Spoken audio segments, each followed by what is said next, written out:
this is Michitsuna Katafuchi. In this coming webinar, I'm going to talk about how restorative contour and margin location of implant-supported restorations are associated with peri-implantitis.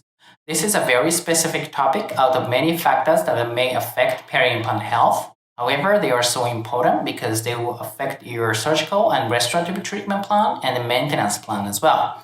So I'm looking forward to seeing you all.